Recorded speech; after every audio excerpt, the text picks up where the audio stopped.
বিয়ের পর তোমার জীবনটা কেমন হবে সেটা নির্ভর করে শুধুমাত্র স্বামীর উপর। স্বামী যদি বিশ্বাস, ভালোবাসা আর একটু সাপোর্ট করে, তাহলে শ্বশুরবাড়ির মানুষই উঁচু গলায় কথাই বলতে পারবে না। সো হ্যালো এভরিওয়ান, কেমন আছো সবাই? আশা করি সবাই ভালো আছো।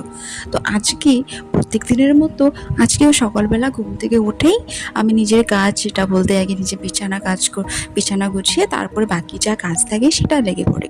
আর সেরকম আহাকরি যে কোনো কাজ থাকে সেরকম কিছু না।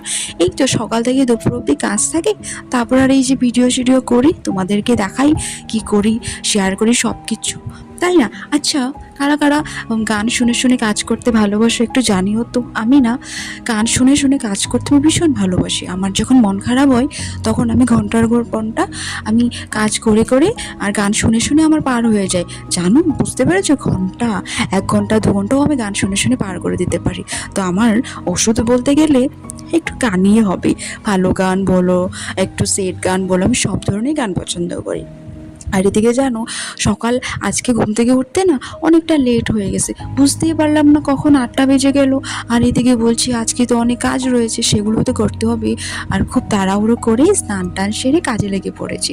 আর যখন কাজ করছি না, তখন ভাবছি কাজগুলো জলদি জলদি করতে হবে, তাই না? আর এদিকে আমার শাশুড়ি মা রান্নাঘর সামলাচ্ছে। আজকে রান্না বলতে গেলে মাছ মাছ বানিয়েছে, আর ডাল এসব কিছু একটা বানিয়েছে। আমি আর রান্নাঘরে যাইনি। এদিকে সকাল হয়ে গেছে আর বেলা তো অনেক হয়ে গেছে, একটু খিদে